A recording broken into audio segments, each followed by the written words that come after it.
how to provide them the resources that are necessary, how to provide them the challenges that are necessary to elicit from them those special talents that they bring You to know, this this flows world. right into my next question. And after what you've just said, I don't even know if it's really worth asking. But I was going to ask you if you could reform the education system or the way math and science are taught in our communities, what would you change? Well, the thing that I think is vital is that you have to have a place where people can think. Mm, You have to have a place where the intellectual capacity of our young people is uh-huh. respected. And I think that you have to have a place that has some freedom. You have to have a place where people can say, I'm wrong. Yes. And often our young people are placed in circumstances where they can't be wrong. They're stuck always. The answer is seven. You didn't get seven, you're wrong. Well, Yeah. that's not the way the real world works. Yeah. And so for me, the thing is to just I actually have quite counter. I think you learn things because you have a mission, because you want to do something with the things that you learn. Hold a second, Yeah. Terrence. You just brought something back to mind and we had one of the best educations Guyana Yeah, had to yeah. offer. I just realized something I never thought of before. That if you got an answer, you weren't just always told you're wrong. That particular answer was examined as to why Why, you why got to do I that answer? answer. Right? Yeah. Oh my God. Yeah, and so there is always this sense in which there is a need for a culture, a kind of pedagogical culture that fosters a certain kind of exploration. I mean, to go back to your earlier guest, Lance, the question, the challenge for Lance, the really deep challenge for Lance Uh-huh. in the Guyanese context will be to find enough people who can think independently about the problems that will emerge in Guyana, about those IT problems that will emerge in Guyana. That will be the challenge, to create institutions that can train people to think independently and to think deeply about those problems. And the only way you do that, and I think this is perhaps the thing that works in the Guyanese context and is very difficult in the American context, is why learn? What are you learning for? Mhm. Right? So, in my view, you learn because you want to do something. Mhm. And often the sense of and not just to do something, but you want to be of service to the community that you're a part of. Mhm. And often I think that the thing that is most missing is this sense of being a part of this community and being of service to the community that you're a part of. And so when this thing gets sort of severed from the learning, then it doesn't work in the way that it's. And so really, in some sense, part of what you're doing is figuring out, how do I reconnect this young man, this young woman? So you believe, Terrence, that a lot of times the why you learn is disconnected? Is extremely disconnected from the vast majority of young people that I encounter. The sense is, what do you want to do? Well, I want to do, I'm not sure about but you see, if you were connected to the communities that you're a part of, you would understand immediately what the challenges in the community, and you would understand what you needed to do. So the why. The why, I think, is absolutely I vital. I was part of a conference or a motivational conference, and the instructor was saying that if you have a big enough why, You can you do can anything. accomplish anything. I believe that. Yes, I absolutely believe You know what? You that. know what, Dr. Blackman? We have to have more of these conversations because there's always a learning moment when you're present. And I mean, tonight, this evening, when you came on and Lance was on, and we were able to have this impromptu, unrehearsed conversation. I mean, my pores raised, and Well, I'm glad. I want to encourage us because here we are laughing when I recognize something in my earlier education and that you are proposing and you are saying that it is important for our children to To have, explore. to experience. You know, Yes. you come up with an answer and it's not the right answer, but then you are asked or you are encouraged to explore why you arrive at that answer. And that's where the learning occurs. And that's where learning occurs. Oh my gosh. Yeah. So, Yeah. how much of your teaching strategy do you have to change or calibrate when teaching black kids or rural black kids?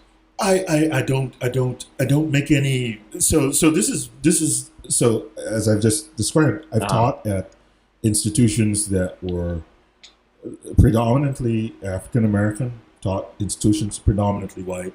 My approach is always the same. Always the same. It's always the same. I think that this is part of people respond to the idea. It's a human thing to respond to something that is interesting, and I think that the more challenging it is, the more interesting it is. People respond across racial, across ethnic, across gender groups.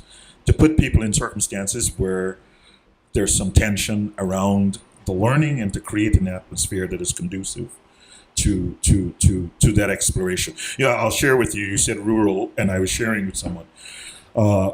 My colleague John Belcher and I, we've been working in West Ocala, Florida, and we were sharing that last summer we had an opportunity to do the people were doing vacation Bible school, and so we had a chance to go into this basement in the church in West Ocala, Florida, and there were about 100 kids. And my colleague John is a drummer, and so we've been doing this shape of the drum. We've been trying to figure out how to bring these sort of research ideas in spectral geometry and in number theory, but to bring them down to a place where we can talk to young people about them. And so the people said to us, well, you're going to have about 25, 30, maybe 40, maybe 50 kids come to this thing. And so here I am. I come just like I have a small piece of paper with a few math problems on them. And John is a drummer, and he's got the djembe drum. And so then the kids start to come in, and there are about 100 young people from about 7 or 8 years through about 18. And they're all piled into this kind of church area. And there we are, armed with math problems and a drum. And it was the most miraculous experience. We started to talk and get them involved in the idea. We believed that the ideas would be sufficient for our children. Yes. And we started to talk. And I was telling someone the problem I gave the kids was to say, I said, can you find 5 odd numbers that add up to 100? Well, you see, the thing is, an odd number of odds can't add up to 100. Right. So they started adding. And so now, just as someone started a blog, said, no, don't tell me. I want to get it. So luckily, I'd offered a prize for the solution of the problem, but luckily I knew there was not going to be a solution, so therefore we were not going to pay any prize. But what was important for me as an experience taking away as a teacher was that Terrence Blackman trusts the mathematics, trust the problems, trust the people that they will have the interest in doing something interesting. Everyone's not going to be a mathematician. Right. That's okay. But everyone can do mathematics at a much higher level than they currently do. So the exercise, the experience were far more important than the answer. Than the answers. They're always more important. When you finally get to important answers, it's because you've made lots of mistakes before you get to important answers. Give us, Terrence, what was one real aha? I mean, and you've done a lot of math. What was one real aha moment for you in numbers? No, so one completely beautiful thing. So there's something called the twin prime. Well, so even before you get to this, so there's prime numbers, right. Sort of 2, 3, 5, 7, 11. These are numbers divisible by themselves in 1. Right. And every schoolboy, every schoolgirl knows them. And there's this really beautiful thing that says, so what you think is that as you go out further and further along the line, it must be the case that you get less and less prime numbers. So the bigger the number get, it's more likely that something will go into that number.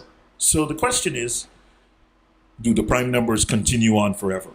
And the answer turns out to be absolutely yes. Yeah. So there are infinitely many prime numbers. So 2, 3, 5, 7, 11, 13, 17, 19, 23. That list of numbers that are only divisible by themselves in one continue on forever. Wow. This is a early proof by Euclid in the very early part, 2,000 years ago. When I discovered this fact, it seemed to me that I discovered something that was super important. And then there are others. There are other many, many. So then the question is, do the twin primes continue forever? So the twin primes are sort of like so 3 and 5, 5 and 7. The prime numbers that are right next to each other that are separated by 1. Do they continue on forever? And the answer is not known even now. Wow. It's clear that they should. Yeah, it's They so should. I think so. There is work that kind of makes clear that someone will find a proof very shortly that they continue on forever. But even today in 2015, there's no proof that says that there are infinitely many twin primes.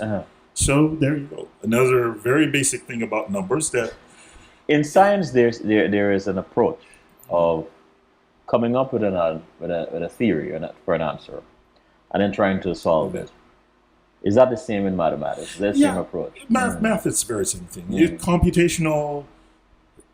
You see, so there are a number of different flavors, but quite often there are many theories. So representation theory, number theory, complex analysis, abstract algebra. There are a whole number of ways that describe particular domains and techniques in those domains that often have some mathematicians that kind of are theoretical in the sense that they write the theory. Others are people who are interested in specific problems in different areas and they work on those problems. So different flavors for different people in the same way. Yeah. Have you ever thought, I know there are lots of tutorials out there, but have you ever thought of writing one on a specific area of mathematics? I think in time we'll do this, yes. In time we'll do this, yes. I mean, at this moment, my sort of interest is more in terms of, I like to think of my problem number theory and then thinking about ways in which I can get more young African-American boys and girls doing mathematics. Have you ever gone back in time to high school, perhaps, and look at that level of mathematics and perhaps smile to yourself that, wow, if I knew then what I know now? Have you ever seen, look at some of these problems and see ways and means you could just solve them like right away? No, yeah, I mean, it's like this. I mean, I enjoy this. I mean, I enjoy doing it. I mean, I'm not going to. I mean, so that's the point. I'm pretty, but I think I enjoy it because I understand. It's sort of like reading a good book. I understand what the cues are. Right. So part of the thing is to get more people to understand what the cues are. But like I said, I mean, it's not very hard to communicate them if you know them. I mean, it's not very hard to communicate what the twin primes look like. Here's another sort of like completely take an even number bigger than 2, right? So take an even number like 4. Right. So it turns out there's something called the Goldbach conjecture. So every even number bigger than 2 is the sum of 2 primes. So like 4, it would be 2 and 2. So 6, 3 and 3. 8, so 3 and 5. 10, 3 and 7, 5 and 5. 12, 7 and 5, so on. Claim every even number, pick an even number. You can find 2 prime numbers that add together to give you that even number. Question, why? Answer, not known. Wow. Yes. Right? So the point is there are many things. The mathematical precision of the universe. Yeah. So there are many things that are there. Any even number greater than 2 is the sum of 2 primes. And the question of why is it the sum of 2 primes is not known. And that's something called the Goldbach conjecture. So it's not proved. No one can go to the proof and say that that's completely true. I mean, there's lots of work. But this central basic fact about even number being the sum of 2 primes. It's all about balance, huh? So you need 2 primes. You need 2 primes. Wow. even the I score. didn't even think about this. Yes, it's all about It's about the balance, right? You need two primes. You cannot ignore the primes. Yeah. You need two of them. So the question is, what are the primes? Well, Why are they maybe so you're just critical? giving me an idea. The idea is there's something about balance. It's about balance. The universe has to balance. And even is but balance. Yeah. But why are the primes so important? That's the question, right? Why are they so important? So what are the primes? They cannot be divisible by other than by themselves. Yeah. So they're like the kinds of, so the way I like to think of them, they're sort of like the atoms of the numbers. Yes. You know? So these are like the building blocks of. So the even numbers cannot go into the primes, but the primes. Well, there's only one. Here's a good question for you. Jeopardy. Yeah. The only even prime number is 2. Wow. Yeah, 2 is the only even number that is a prime. But therein lies the answer. I don't know that. No, but there lies the answer. Yeah. 2 is the foundation, is the base. 2 says that it takes 2 prime numbers to make up an even number. Not 3, not 4, but 2. That's a good thought. I never thought. So 2 is the foundation. Yeah, I like that idea. Balance. 2 is the It's about balance again. Actually, you know. So that's kind of just riffing off. It's quite often it's quite an interesting thing. So often when you make proofs, right? So things will work really well for 3, 5, 7, and so on. Yes. And often to do it for 2, the same techniques don't always go through for 2 as they do for the other odd primes, right? Yeah, 2 is a special number. Special. It's balance. Now I'm thinking your idea of balance. It's balance. And I'm writing it all down. about equilibrium. Maybe there's something there. Maybe there's some kind of notion of a balance. So only 2 can go into a prime. Yeah, 2. Yeah, that's it's completely true. No, you got me hooked and intrigued there now. Well, this is what I'm saying. The mathematics is a mathematics. Well, let me write this down. What is it called? The what theory? The Goldbach. It's called the Goldbach conjecture. Goldbach conjecture. Yeah, mathematics is a beautiful thing, and that's also part of what I'll say.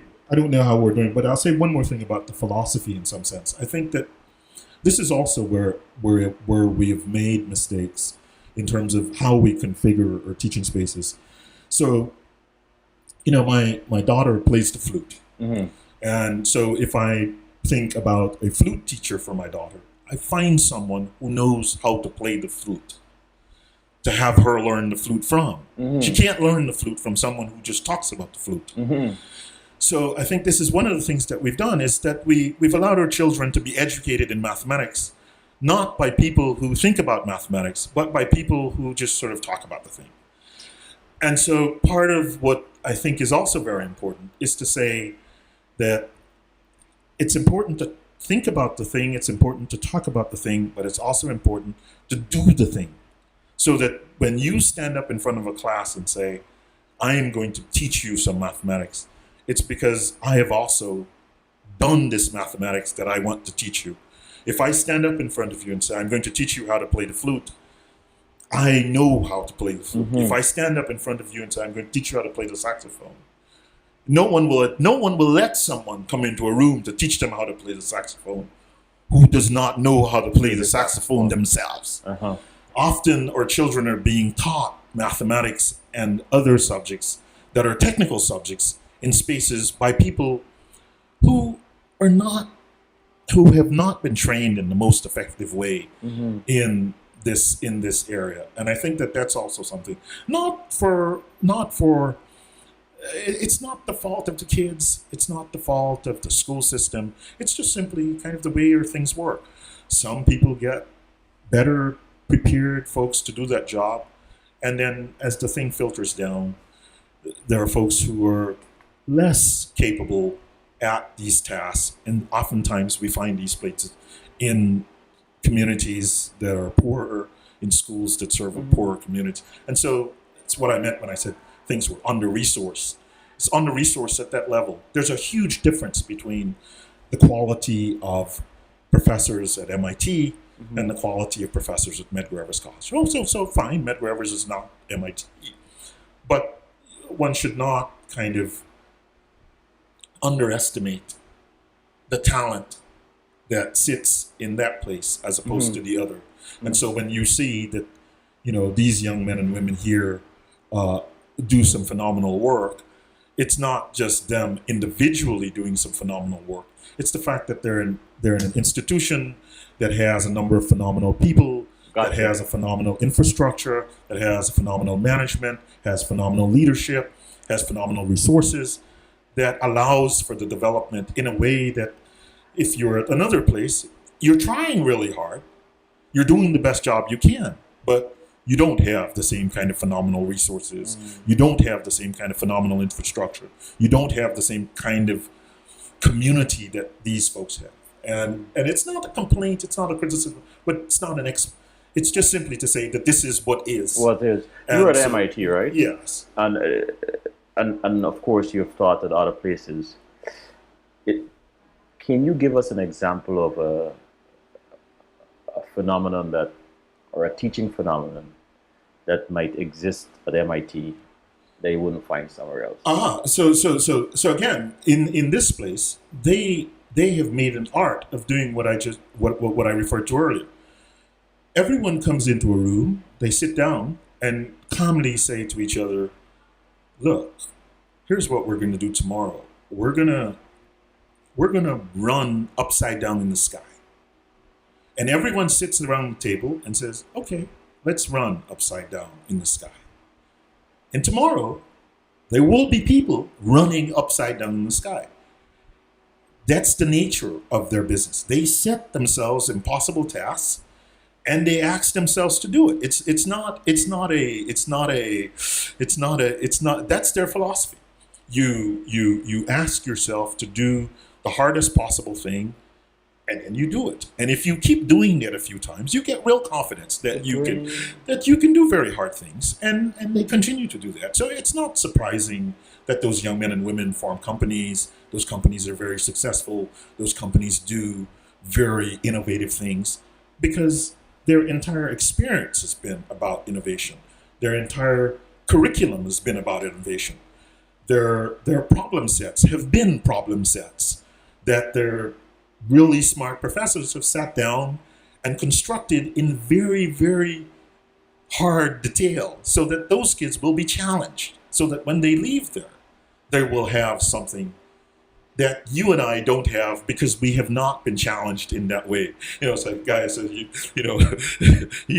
do walk through the valley of the shadow in institutions like that. And so those young people are quite good. So if you could sum up that philosophy, you would say, perhaps, don't run from a challenge. No, I think you create challenge, you embrace. Challenges are good. You embrace them. They make you strong. You embrace them. They make you strong, and you're much better at the end of them. And as a philosophy, the folks at MIT do that. And they do that within the scientific domain. They ask hard questions, and they try to answer those hard questions. And their credential is more you can have so I will say this unequivocally, you can have a fairly high degree of confidence that when you hire one of those young men or women who come from that place, that they will have gone through some training that makes them better prepared. It might not make them better people, but they will be better prepared to engage in the task of solving problems. And I think that, part of what, I hope to do in sort of my service in the Medgar Evers context is to really begin to move us in that direction. Because I don't think our young people, I've seen these young people and I've seen our young people. I think our young people are just as talented. I think our young people have not been as prepared. Like I said, up to this point, they have not had those kinds of challenges that would elicit from them some kinds of responses. Now I think our challenge is to sort of, at least as I view it, the challenge that I want to embrace is to say, can I make the young people at Medgar Evers College do mathematics in the way that I've seen the young people at MIT do mathematics? That's a big challenge. It's a big step to go. Yeah. But I feel fairly Yeah. confident that we can get part of the way, and then someone else will come along and push it to another part of the way. My brother, you have Yeah. you have enthralled me here tonight, and I have learned so much. Yeah. What an evening, I must say, Terrence. Well, thank you. I mean, I'm sitting across from you, and I'm thinking that I apply that philosophy without even realizing it in the things that I do, and in this particular show, where I challenge myself a lot, and the technology here, to get to where I am. This show it looks easy, but it was a lot of work. Sometimes I wonder if I was crazy, but I'm glad to hear you articulate it in this way, and I will continue to do so. And I hope that our colleagues, our countrymen and women, challenge themselves, our children, and the young people of our nation challenge themselves. This is an amazing philosophy, an amazing conversation. Yeah, I Right? genuinely do believe that. I genuinely do believe that, part of what we have to do as a community is to challenge ourselves, not just as a community in as a community of Black folks in the Caribbean, but as a community of African people across the globe. We have to challenge ourselves in South Africa. We have to challenge ourselves in Zimbabwe, in Nigeria, here in Brooklyn, in South Carolina, in Barbados, in Burundi. We have to challenge ourselves. The point is, and we have to challenge ourselves in the domain of science and technology. Science and technology. Yes, we cannot, it is, countries cannot survive in the 21st century if they don't have an independent science and technology enterprise. So, look, I was reading earlier, the National Academy of Sciences, the American National Academy of Sciences, was formed by Abraham Lincoln during the Civil War. And it was formed in the Civil War. In the midst of the Civil War, Abraham Lincoln decided to establish a group called the National Academy of Sciences with the idea that the government, the state of the United States, needed to have scientific and technical expertise in order to ensure the prosperity of the state. Science and technology, in this moment of deep crisis. I mean, we see now in all of this moment of crisis still extends today, as we've seen quite recently, these issues related to the Confederacy and so on. But in this very vital moment, the people who led the nation thought it important to establish a National Academy of Sciences. I would like to see African countries establish national academies of sciences. I'd like to see Caribbean countries establish national academies of sciences that allow people to seek the truth, to offer good solutions to the problems that are there, right? I mean, I maybe to end in our Guyanese context, I mean, we all looked on at the recent floods, and Yes. and this is, if there was something that cried out for a technological solution, here is something that cries out for a technological.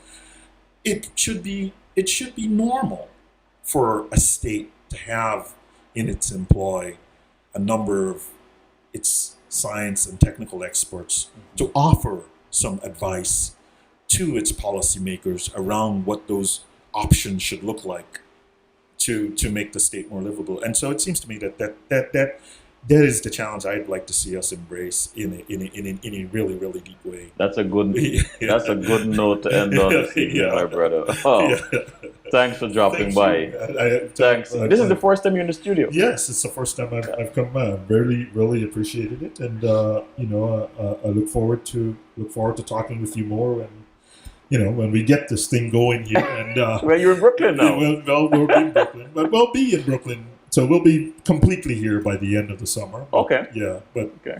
but we'll get this thing, and hopefully there'll be some opportunities for you to come and talk with some of our, so you should interview some teachers. I think this really I would important. love to do that. Yes. I would love to do Interview that. some teachers about some of these challenges, and they will tell you, I'm sure, about the talents of our children and the real challenges that they have in teaching and the kinds of help that they will need from community more broadly to sort of facilitate the sort of development that we need. Well, thank you, my brother. Thank you. And this is Selwyn Collins saying thank you for tuning in. Fear not what fear whispers to you, fear your obedience to it. Good evening.